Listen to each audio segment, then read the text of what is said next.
Hello and welcome to the latest episode of the Online Warriors podcast, continuing into the month of October with episode 2 of our doubleheader. I'm Illeagle 86. I'm joined by Techtic and Nerdbomber. We just talked for an hour and change, and now we're going to do it again. But I like to think of it as the juices are flowing. They'll never know because there's been a week delay for them. They'll never know. We'll never tell them. Nerdbomber, do you think the juices are flowing, so to speak? Yeah, I think so. I think the juice is worth a squeeze. Do you feel fatigue? I am sleepy, but that has nothing to do with doing a back-to-back. That's just my Are you tired of talking to me? No. Techtic? No.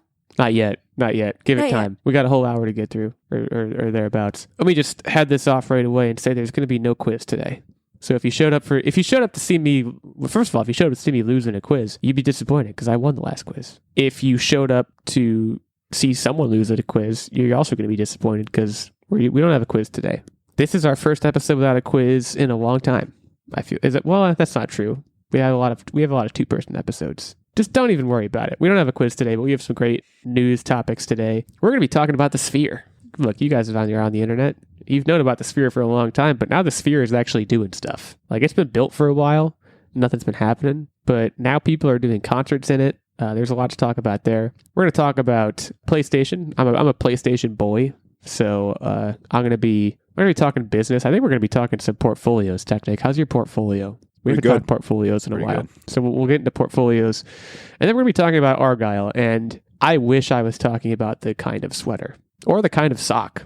I actually do wish that, but that's not what we're talking about. We are talking about Argylle, but in a different way than sweaters and socks. So we'll get to that. But I want to lead off with the Sphere. Now, for those that do not know, first of all, it's amazing you don't know. The Sphere is in Vegas. The Sphere, I actually don't know who made the Sphere. A large company made the Sphere. It looks okay. I just looked. A company called Sphere Entertainment. So that's so like I can go get my own Sphere from Sphere Entertainment. I don't think you'd be able to afford it. You don't know. I feel like I know you a little bit. They just had their first concert at the Las Vegas Sphere. Now this Sphere, I mean, like, if you have not seen the Sphere, which again would be amazing, I feel like I imagine standing in front of it, the scale would be really intense because, like, just seeing pictures of it against the, like, Las Vegas skyline, it's intense. Like, it's kind of weird. I really I've seen people who have like flown to Vegas recently, like on my Instagram stories or whatever. When they're flying in, they just see this giant smiley face, and that cracks me up.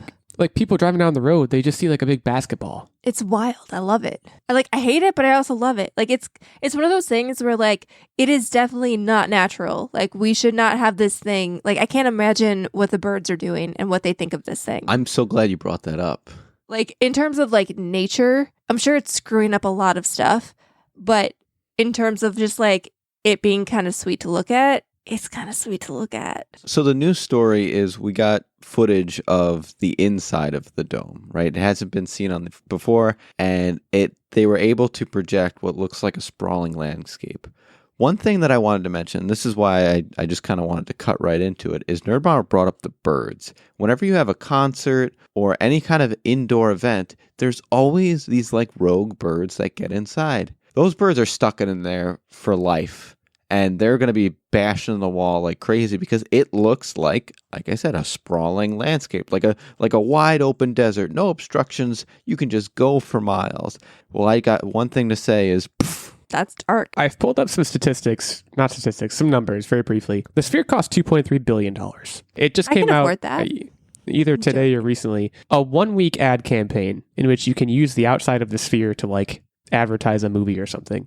$650,000. A 1-day campaign will cost $450,000. So you want to get the week. That's where the money is. Honestly, that's not that... Like, that's cheaper than I expected. Because isn't, like, Super Bowl... They'll make their money back quick. Well, it's like 30 seconds, though, during the Super Bowl is like $1 million. So it being under $1 million for a day, kind of crazy. More reasonable than I expected. I've seen the images of, like, people driving down the street and there's a basketball. I've seen, like, a giant eyeball. Like, an actual human eyeball, like, on the Sphere, which is weird. I have structural questions. Like, you talked about the birds. Like, God forbid, if like an earthquake hits or something, is a Sphere a structurally good shape for something this large to be in and like be hollow inside? It's not a structurally bad shape. Honestly, do you know what and you're going to laugh at this. Do you know what one of the more unstable shapes are? A Probably rectangle. like a Yeah. rectangle. Yeah. Like I know pyramids, like triangular, like that's the only thing that best. makes like our homes and the only thing that makes squares strong is the cross members.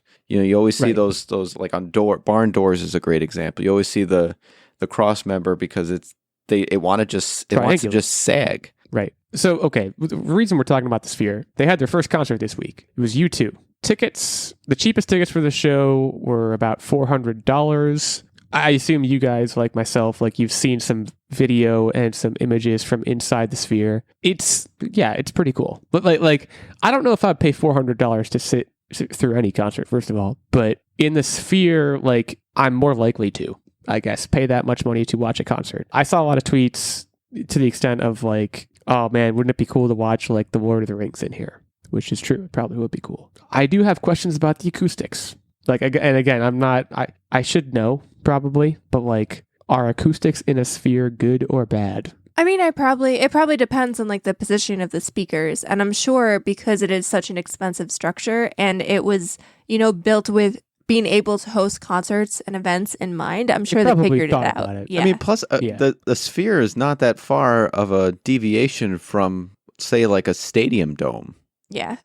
Yeah. Would you go to the Sphere for $400? I don't know Not if even I to would. see U2, just to go. I don't know if I would make the trip out to Vegas specifically to see the Sphere. I think if I was already out there, I would be more inclined to though like stop in and experience it. However, I do like U2 after the iPhone debacle. Like, no, I'm surprised. Still going though. I'm surprised that this concert, which like kind of coincided with the launch of the iPhone 15, wasn't U2 announcing, Actually, "Oh, hey, we're back on your iPhone." Fun fact: upon release of the Sphere, it actually came with U2. I know you're joking, but It's a good one, right? I do want to understand, like, this is and by the way, it's MSG, which I think is Madison Square Garden, built this thing. Like, you would think they would be like, all right, first concert at the Sphere, we got to get someone huge. And you get U2, like get Beyonce or something. Like, what, you got U2? It doesn't seem right. Now, I'm not like crapping on U2. U2's done a lot of great things. They're a great band. They have staying power, clearly. But like them being the first band, but that's feels just like they it, have blackmail material on the Sphere guys or something. Like, how did they pull that off? That's just, they could probably hike up their profit margins because it's not a Beyonce. They can hike up their profits margins because ultimately this is like a big deal because the band doesn't need to hype it. The Sphere is providing its own hype. I think. Well, sure. I But think at the this same was time, a business decision. You could make the same business decision by like having Taylor Swift at the Sphere and tickets cost $6,000 and people would still show up, right? Like, Maybe there's a certain know. threshold where you price people out. I feel like if you're going to Las Vegas to go to the first Sphere concert, money is probably of no object. But maybe I'm lumping all Sphere goers into Sphere enthusiast. Yeah, into the wrong single pot or whatever the phrase may be. If you were able to watch one thing in the Sphere, what like on the Sphere screen, what would you? Because like some of the visualizations were really cool, but also like I do wonder about the process of making something, because it's a circular screen. Like, it doesn't even, you can't watch a movie on it. You could, but you wouldn't be able to use the entire screen. I think you'd have to film with 360 in mind. Yeah. Sort of like, I mean, in VR and stuff like that, they already kind of have 360 recording capabilities. So you would just have to have 360 in mind. You couldn't do like a flat movie. It would just be a giant flat screen at that point. Like, it would curve a little bit, but That's why my answer was going to be, when they say like right before you die, your whole life flashes before your eyes. If they can like do that in the Sphere for me, that'd be what it would be. nah, dude, I would want like the Antarctic Northern Lights experience. Ooh. I just want one of them. So you want to go to a planetarium is what you really want. Yeah. Right, that exists. I get that exists, but like the fidelity of the Sphere is much higher, I believe, because isn't it like, I want to say it was like 14 or 15K or something stupid like that? It's like extremely high res. So basically what Nerdbomber is saying is calling all planetariums up your shit. Basically. Because like that would be so sick. Yeah. Or space. Like, make me pretend, but then I might get sick. Make me pretend I'm on like the space thing. The space ISS, station. the space Yes, station? thank you. The big center thing? Is that what you just said? Yeah, no, the big center thing. Yeah. I know what you mean. The thing floating in the sky, the space station, make me feel like I'm there and looking out the window at space. I will say, and like, this is just the kind of person that I am. Like, I would be so much more likely to pay a lot of money and go to the Sphere to watch some kind of special movie than I would be, because like if anything, the concert is like taking away from the Sphere. It's like, oh, you're in this really majestic Sphere with like 15K resolution, you can look anywhere, but look at these three guys down on this little stage playing some guitars. Like, it feels kind of silly. Maybe that's why they picked you too, because nobody actually really cares about looking at them. No one's looking. Sorry, at you yeah. two. I just That's what I said. I'm so The sorry. Sphere We're was crapping on really you two. doing the show here. It's like, yeah, like everybody's eyes would be on Taylor Swift or Beyonce, but like it's Bono. We've seen him already. concerts are all across the board like multimedia experiences now, so I'm sure they like zhuzh it up and use the Sphere adequately. But I will say, like, I'm very interested in the idea of like someone making a Sphere movie that like, but I don't even know how that would work, because movies are shot and framed in specific ways to get people to look in certain directions. Like, how do you film a movie and get people to use their entire field of vision to watch what's going on? Like, it's I don't know if that would actually translate. You'd have to do it like a documentary style thing. Yeah, it's just, I think that's interesting, but I don't know that will ever happen. It's just, for the time being, U2 was there, and tickets cost $400, and it looked like it was really something. But this is, the Sphere, it's not a fad. I don't think it's going anywhere. It's like going to be a thing forever. Yeah, I don't know. I want to know from the listeners, at OW-Illeagle86 on X. We also have at Online Warriors 1, our main show account, at OW Techtic, at OW Nerdbomber. Would you go to the Sphere? And if so, what would you want to see? Because I think there's some conversations to be had here. I don't know what's coming after U2. I'm sure it's documented somewhere, but I don't at this moment know what's coming after or how far out the schedule goes for the Sphere. But interesting stuff. Some would argue the height of human innovation. Some would probably argue an abomination. I don't know if I would go that far in either direction, but it sure is interesting. I guess for the time being, I'll just leave it at that. Let's talk about PlayStation. Let's talk about portfolios. PlayStation's getting a new CEO. That is the broad strokes news here. Sony has confirmed that Jim Ryan, which sounds like a made-up white guy name. I'm sorry, that's just how it sounds. He has been the president and CEO since 2019. He's retiring in March of 2024, and he will be replaced by Hiroki Totoki, who will assume the interim CEO role. Now, thinking about it, 2019 to 2024,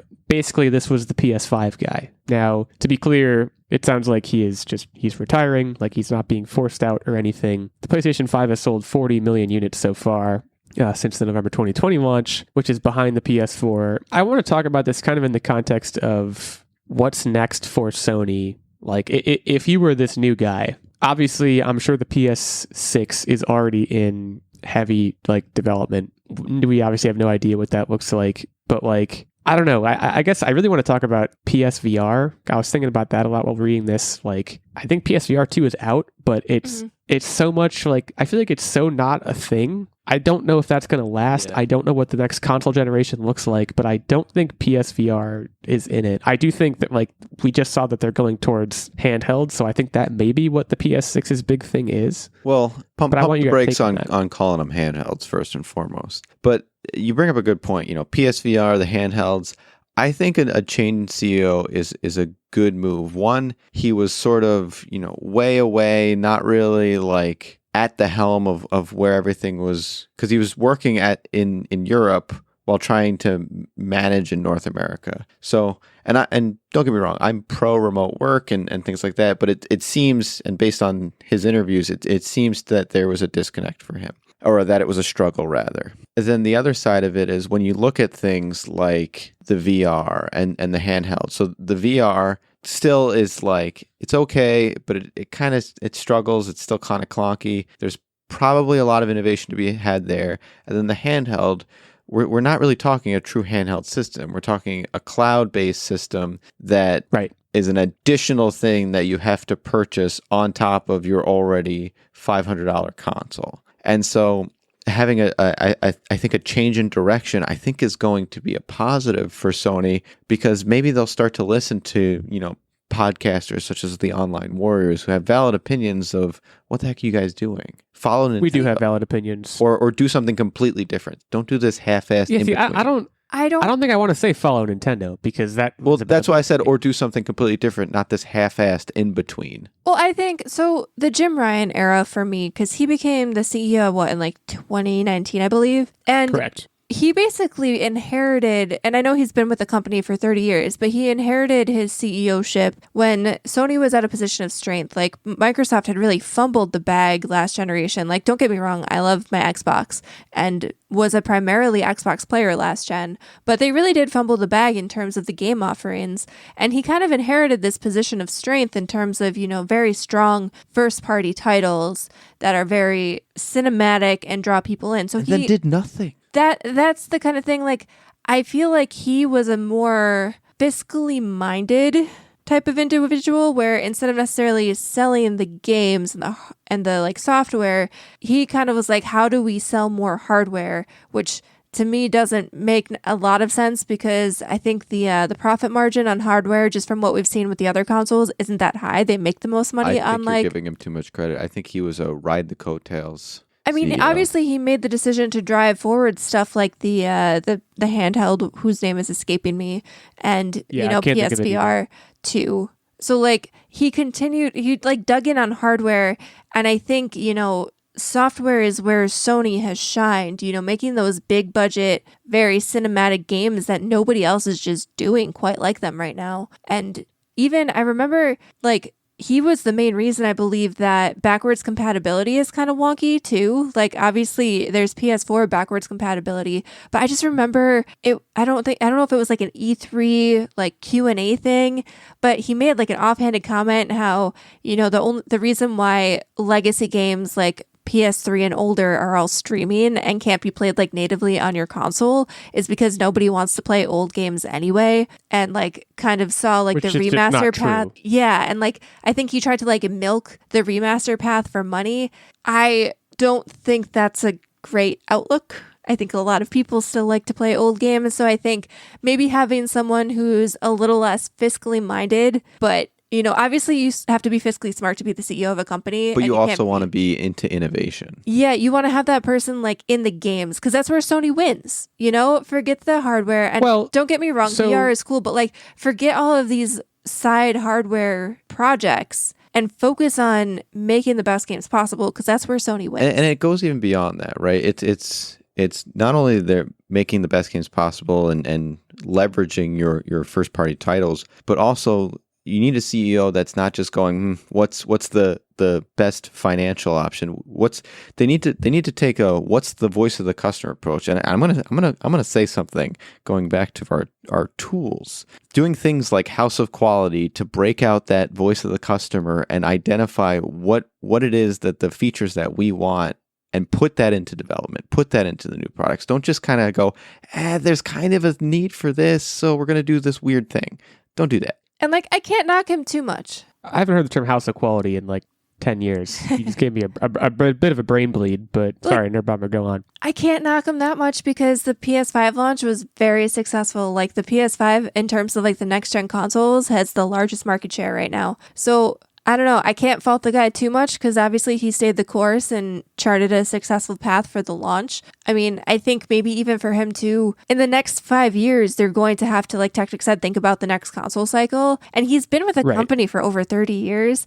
It might have also just been a point where like, hey man, like I don't want to stick around for another launch. I don't want to be the spokesperson. I don't want the scrutiny on all of my moves here. I'm done. I'm over this. Let's try and read the tea leaves here a little bit. I mean, obviously his statement is just very amicably, I'm retiring. And like I said, there's no sign of him being forced out, but could he be retiring because I think you're right that PlayStation has been, they've won in terms of their first party titles. What games they have, their game library is stellar. Xbox and Microsoft have been making pretty big money moves, getting a lot of console exclusives in the past couple of years, scooping up, companies like Bethesda. Obviously they have Game Pass, which is a big deal for them. Do you think he's looking at that and seeing the writing on the wall and saying we're behind the 8 ball? I'm not sure I see it that way necessarily, but I think it is food for thought. I think Microsoft is making moves, and he might just not have the energy at like, let's be real, what is he, 63, 64? He might just look at this and be like, embarking on this now streaming component of the console wars is a lengthy endeavor. Like, I feel like it's going to be the next 10 years. Like, before it was kind of the hardware console wars. Now the hardware is more or less the same between Sony and Xbox. Nintendo is doing their own thing and doing it very well, and it's just not the same realm. But like, between Sony and Xbox, like, the machines are relatively similar in terms of performance. The Game Pass and that kind of library is really what I think the next decade is going to be, you know, a tug of war over. And he might just look at that and be like, man, I'm old and I just want to stop flying across oceans and I want to go home. I say that now. At the end of the day, you know, I think you're right. We're at a point, and I think we have been maybe for a couple generations now, where like you look at the Xbox and the PlayStation consoles and you're really going to notice graphical differences. Like, there are things like the controller, which you can have concerted opinions on, and even the look of the console, but like graphically, you're not going to notice huge differences unless you're really, really looking for it and you're trying to be discerning in that regard. So I just don't know how important that hardware edge is anymore. And like you said, and it fascinates me to no end, and it will always fascinate me, that you have Sony and Microsoft just trading body blows, and then you have Nintendo in the corner, basically just not wanting any part of that and doing very well, you know, in their own right. Looking at the past, you know, 10 years or however long it's been, you know, the PS3, Xbox 360 generation, without thinking, and again, not really considering Nintendo, who won? That generation, I think, was 360. I think I agree. PS4, Xbox One, who won? I want to say PS4. No, I think PS4 had the larger install base. I think they really did. I think it's PS4. Now, you could also probably say that PS5 Xbone X, or whatever it's called, probably too early to call, but right now, is it fair to say PS5 is winning? I want to say, just based on like the Consumer Reports numbers, that the PS5 has sold more, and like the install base for that console is larger. So this guy, you know, you could also make the argument that this guy is just saying, and kind of in keeping with what we've been saying up to this point, like he's gone on a high note. He's saying, I did what I did, it worked out, deuces. You know, and I don't begrudge him that at all. But I would love to see, because like he's been there for 30 years. And if you think about it, the last 30 years of gaming, when did the PlayStation 1 come out? Like the first PlayStation? 90s. So I mean, 90s. He was probably around for most of the entire modern PlayStation era as we know it. And I think what's most fascinating to me is just like all of the things that he has seen in his career. Because usually, like, I feel like nowadays you see CEOs come in and they haven't been with the company. You know, they're hopping around from company to company. They weren't there from the ground up. And just within the gaming division, he has been there for a long time. And I would be very interested, like, if he released some kind of like autobiography, I would read that shit in a heartbeat. I would love to hear some of the behind the scenes decision making that went into, you know, the last generations of consoles. And it has to be interesting too. You know, you have to remember that PlayStation and Xbox are part of Sony and Microsoft respectively. And these are these massive companies. Like, Sony's making everything. They're making movies. They're making all kinds of electronics. You know, Microsoft is doing Windows. Like, to some extent, in the context of that company as a larger company, like, these divisions are afterthoughts. And, you know, I'm sure in terms of the money, they're not afterthoughts because the video game industry is very lucrative. But, like, I'm sure, especially in the beginning, as you were saying, you know, at the start of this guy's career, like, they were probably laughed out of boardrooms. Like, they probably weren't taken seriously. And I'd be interested in seeing what you're describing in that sense of like how that industry has evolved to become, you know, big enough and serious enough to sit at the big kids table, and you know, being a part of that in the upper echelons of that division had to be very interesting. So all this is to say, kudos to Jim Ryan, Hiroki Totoki, big shoes to fill, starting April 1st, 2024. Maybe it's a big April Fool's joke. That would be something. I don't really know who they'd be fooling, but the date would be right. Investors. So yeah, portfolio guys. We're going to take a short break now, as we often do in the middle of the show. But as we always do in the middle of every show, I got to shout out our guy, Mr. Steven Keller. Steven is a Patreon producer on the show. He supports us at the night level, which is the highest of our 3 levels on Patreon. As a result, he gets this shout out every episode. He gets input into the weekly game segment most weeks, but not this week because we are not doing a game segment. He also, of course, gets access to the monthly secret segment and the vlog. There is also a Squire level of support, which gets you access to the monthly secret segment and the vlog, and also a page level, which gets you access to the monthly secret segment. So head over to patreon.com/onlinewarriorspodcast if you're interested in any of the details on all of those levels of support. Thanks again to Steven. Thanks again to all who support us on Patreon. Again, that's patreon.com/onlinewarriorspodcast if you want to help us keep this thing going. We will take a short break now and come back to talk a little bit about Argylle. Do you love Marvel but are tired of hearing Cheeto-stained white guys talk about it? Are you hoping to see the X-Men and Avengers face off? Do you secretly want to be Jessica Jones or Daisy Johnson? Or do you want to be with Valkyrie? If so, you've found your new favorite podcast. We're your hosts, Madam Chris And Madam Amy, and we are here to give you the commentary you want. Marvel, minus the mansplaining. Find us wherever you get your podcasts and visit us at themarvelousmadams.com. Madams, assemble.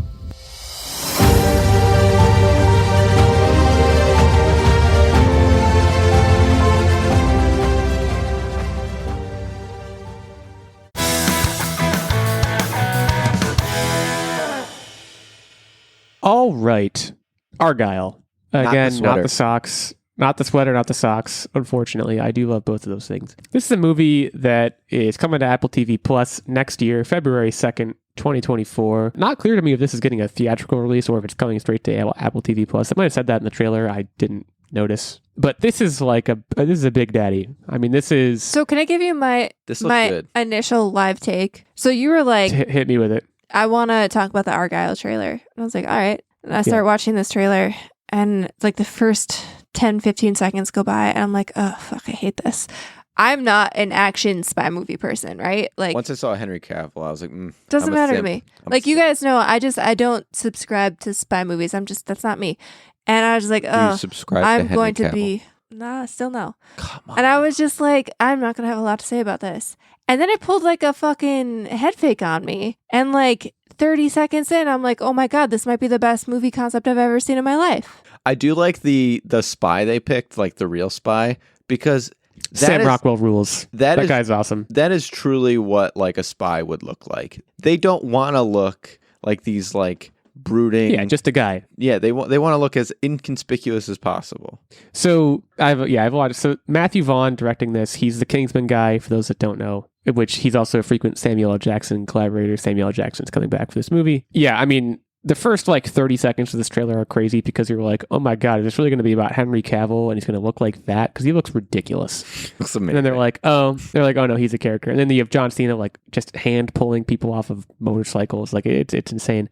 And then you get, the twist that she's writing a book, which I'm reading a book right now that's very similar to this. It's about a murder mystery writer who solves murder mysteries. Kind of like this. She's a spy writer who gets involved in a spy plot and apparently seems to write a spy plot that comes true. I love Sam Rockwell in basically everything I've seen him in. I think he's the perfect cast for this. Lauren Balfe with the music, Bryce Dallas Howard playing one of the lead roles, Catherine O'Hara, who we mentioned in a recent episode as being amazing, is in this movie. This feels like it's going to be a slam dunk. The one thing I'm worried about, and I know I'm going to get pushback on this, I'm worried they're going to overuse the cat thing. And I'm very concerned about that. They cannot overuse. I'm worried that this, because at the end of the trailer, they're like, oh, which one's Argylle? I'm very concerned it's going to be the cat. It's going to like ruin the movie. It's not going to be the cat.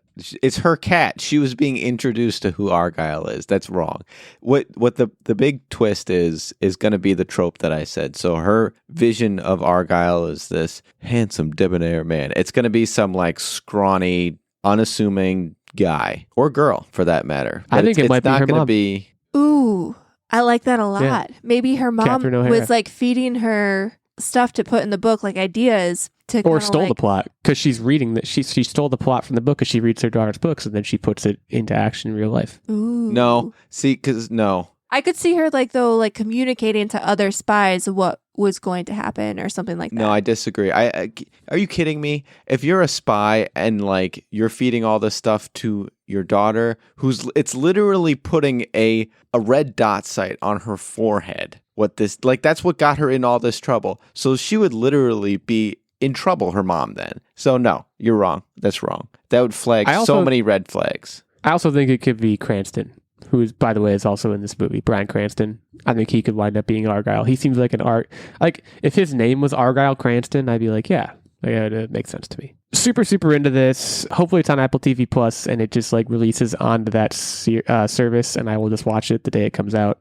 Also getting timed as like a Valentine's Day release, which we've seen a lot of action movies with female leads kind of do this. And I don't know how successful it tends to be, but... It gets the juices flowing, that's for sure. I'm definitely very into this, but oh my God, Henry Cavill looks awful. I have a lot of questions about Henry Cavill taking this role because it looks goofy and it looks like it's not very big, and like it seems like he's bigger than this role is. But maybe I'm wrong and I don't understand what the movie's going to be. Also, love a good fight on a train. I mean, call me old-fashioned, but when he's like saying "I love your book" and fighting the people on the train, I'm like, yeah. All right, Tom Cruise. Around that time, that was when I was like, yeah, I'm watching this movie because, like you said, the first 30 seconds was like, I'm like, this is pretty stupid, and then it's like, oh no, Sam Rockwell's on a train, he's wearing a fake beard. Oh, now and I'm like, yeah, I'm in. Yeah, I don't know that I have much more to say about it other than that I'm very excited.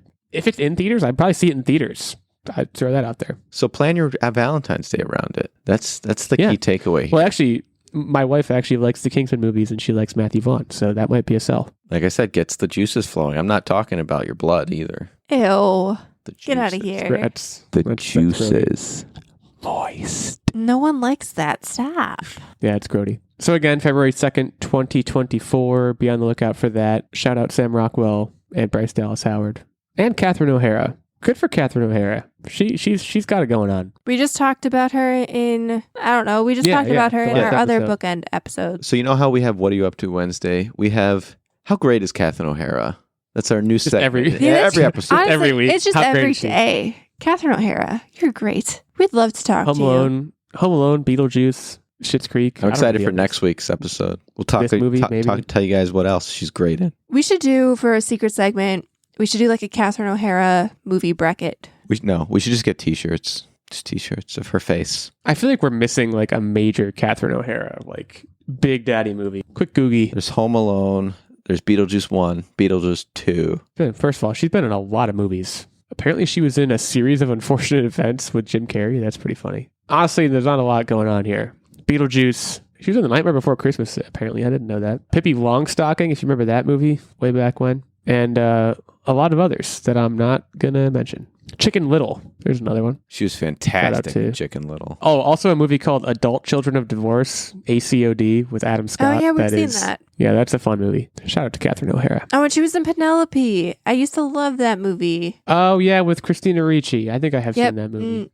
James McAvoy. Reese without her spoon. Oh, she didn't have her spoon in that one? She doesn't have a spoon. She doesn't have a spoon in that movie. Well, I think we're going to move on to What Do You Have to Wednesday, because now we're just talking about Catherine O'Hara, which is not bad. But yeah, Argylle again coming out February 2nd, Christmas 2024. Never seen Surviving Christmas, but I'm sure she's great in it. Look, she's great. Okay, we're moving on. I'm sorry, we have to move on from Catherine O'Hara, but she's really good. For my What Do You Up To Wednesday, I'm gonna lead off, and I'm gonna talk about a current movie that I saw in theater. I went to theaters for the first time in a while, and I saw a movie called A Haunting in Venice. So this movie is the latest. It's the third of the Kenneth Branagh Hercule Poirot movies, but this one is different than Murder on the Orient Express and Death on the Nile in that it is also ostensibly a spooky movie where like a seance happens. I don't want to get into the details, but this movie had a 76% critic score on Rotten Tomatoes, certified fresh, 77 audience score. So critics and audiences basically agree that this movie is like P good.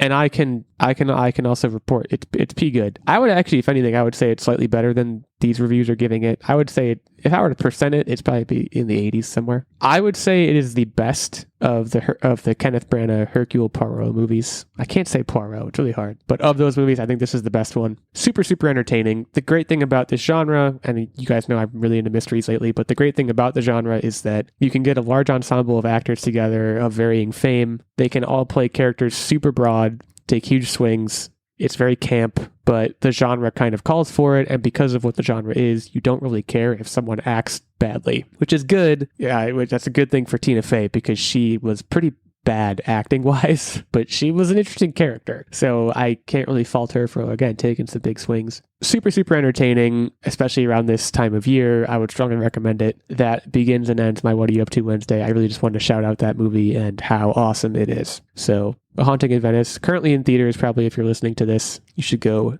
check it out, or at the very least when it gets to streaming, I said screaming, but when it gets to streaming, you should definitely check it out. With that, I will turn things over to Techtic to carry us along. All right. So this last week, I went on a little trip. I went to Indianapolis, guys. And I got to say, it was interesting. So I don't leave the East Coast very much. I'm very much kind of stuck in my ways, and as I approach sort of the central time zone, it just becomes a new world for me. So it wasn't that fun of a trip, but it was nice to see a new city. Got to try some of the local cuisine. I always just default to tacos. I just try to find the nearest taco spot. So I never am disappointed. I'm just a big taco fan. But like I said, did you have steak? No. But, oh man, no, I'm you missed out. I'm a pork taco guy, but shout out to Indianapolis and thank you to the city for having me. Did you find out what a Hoosier is? Because it's the Hoosier state, and I don't know what a Hoosier is. I didn't know to ask. You know what? Next time you go to Indianapolis, I'll prep you for the trip. I'll say when you just grab someone on the street to say what's a Hoosier. Maybe they can answer for you. What if I say who's your daddy? And then what would they say? They would probably say I've heard that so often. I don't know though. Also, to clarify, Indianapolis is in the Eastern time zone. Yeah, I know. You were just on the edge. Time, it's just on the edge, though. It's just on the edge. Just on the edge. I spent some time in Indianapolis. Did you get down to Massachusetts Avenue? Did you get down to that area at all? Should I stop asking you questions about Indianapolis? Would you like me to stop asking you questions about it? I just love it. I love it. It was a very all business kind of trip. So I didn't do that much exploring, but like I said, next time, since I was unaware that you were an expert of Indianapolis, I will. You guys know the drill with Techtic. I will be sure to ask you. Yeah, my B on that one. High rises, stonks. No, I'm glad you had a good time. I spent a decent. I'm an East Coast boy now, as you know, but I spent some time in the Midwest at one time in my life. It was awesome. People talk about Southern hospitality all the time, and I think that's justified. But there's also Midwestern hospitality. I think that's very real, and hopefully you got to experience that while you were there. So everybody shout out Indianapolis. Nerdbomber. Cool. All right. So we all know I'm a kart racer fan, I love it. I've played most of them that have released, and I've been anxiously awaiting Disney Speedstorm to hit free to play because it was an early access. You could pay to play it ahead of time, but I knew it was going free to play, so I was just waiting. And it finally came out, and I really like it. I really do.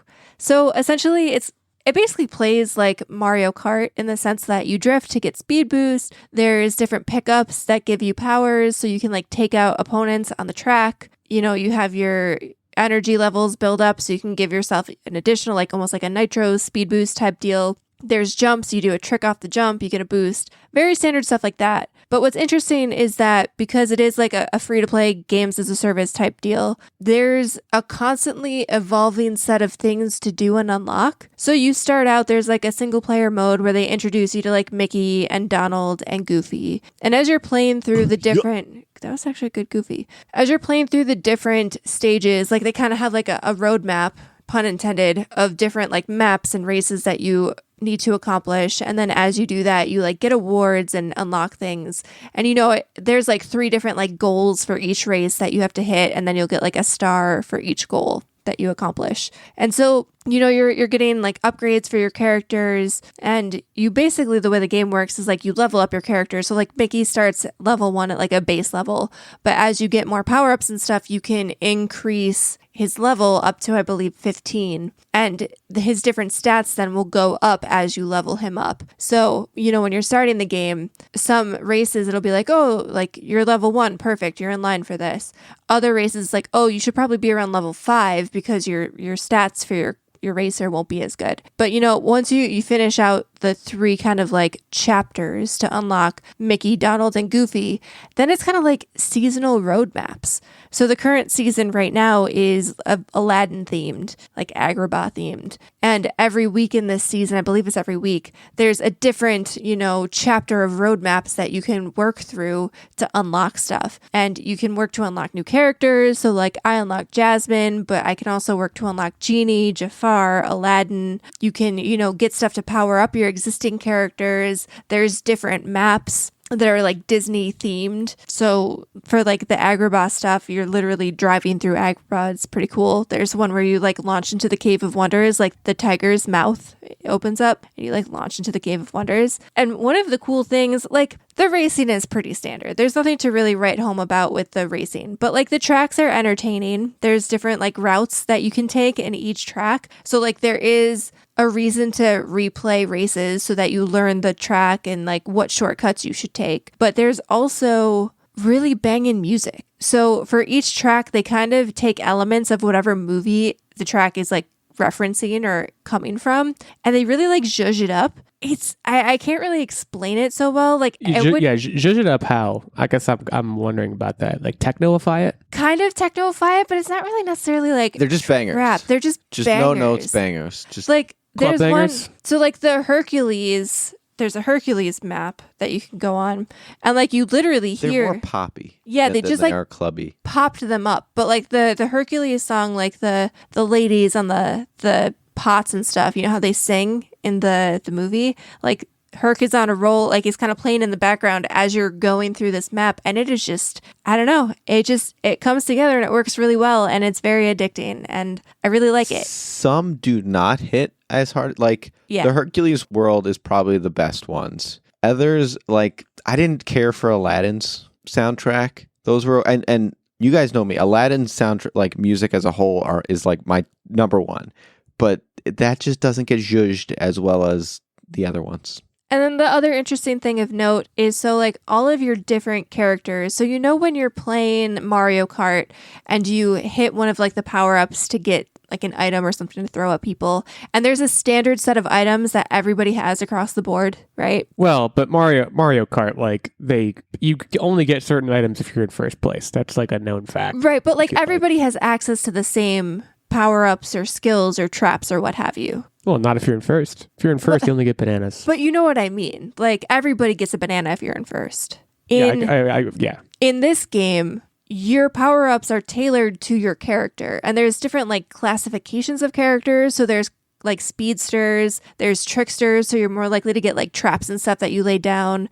There's, like, combat-oriented. So, like, Donald is, like, a combat-oriented person. So he's, like, trying to, like, bump people out of the way and, like, destroy them. And you'll get different power-ups that are specific to your character. So there's some strategy, too, that comes into play. Like, if there's a really windy path or something and you know, like, speed isn't that important, you kind of stay away from the speedster aspect and you'll go for one that has power-ups that can, like, take out opponents as you're racing. So it's a little bit interesting. I haven't seen a take like that before. Usually, you know, power-ups are power-ups. Any character kind of gets the same set of power-ups. And this is, you know, a little bit different where it's very unique. Like Jasmine has a specific power-up where Raja, the tiger, will like come out and like swipe people off the map. It's crazy. I have to think I would always want to be Buzz Lightyear. I just like Buzz Lightyear's vibe. Mm-hmm. Buzz Lightyear is a character to unlock. Like, there's a slew, like, there's Toy Story characters, Lilo and Stitch. There's a lot of even, like, obscure characters that have made the cut. So, like, Monsters, Inc. is not obscure, but Monsters, Inc. is also part of the roster. So, it is free to play. And I know you guys in your household like a good Mario Kart experience. It's, like I said, Mario Kart is, you know, the end-all be-all, I feel like, in terms of kart racers. But if you want to add some variety and spice up your life, I would definitely say check this out, especially because it's free. I have yet free to play. You can like buy stuff, but like I have yet to need to do any of that. So free to play on Switch, PlayStation 4, 5, Android, Xbox One, iOS, Xbox Series S, and Series S, Microsoft Windows. It's funny, I Googled this. It lists all the basic stuff: platforms, initial release date, genres, developers, mode, and then it says engine. It just says Jet Engine. I don't know if that's a video game engine or if it's just all the cars have Jet Engine. Either way, exciting stuff. So I will notice I texted you and your wife and I was like, Disney Speedstorm, that is all. It is free. And nobody answered me. That's true. I'm trying to think when you texted us that. I'm fairly certain we were in the middle of something. Oh. Woo-woo. Moist. Also, I was like, I looked at it and I was like, I don't know what that is. and then I moved on, and I'll admit that I never went back. But you did say Disney Speedstorm, that is all, and then in parentheses you said it's free, which is like the most important thing to say. So you should download it. I feel like Hayes would probably like that quite a bit. I think you're probably right, but she's currently so far down the Sims rabbit hole that I can't even see her. She's gone. See what I can do to get her out, though. Might be Disney Speedstorm. This brings us to the end of the episode. We're gonna cut everybody loose a little bit early today, but we do thank you for showing up and listening. You can just pretend that I won the quiz if you need to. If you need to pretend that someone won, it can be me. I'm not opposed to that. If you want to head over to Apple Podcasts, leave us a review there. We'd be more than happy to receive, accept your feedback and have a conversation with you either there or on Patreon. Again, that's patreon.com/Online Warriors Podcast. Go over there, say hi to us, say hi to our fantastic producer, Mr. Stephen Keller, or hit us up on X at @OW86, at OW Techtic, at OW Nerdbomber, in our main show account at Online Warriors 1. We'll leave things there for this week. We'll be back with you soon. In the meantime, stay safe. Keep on podcasting.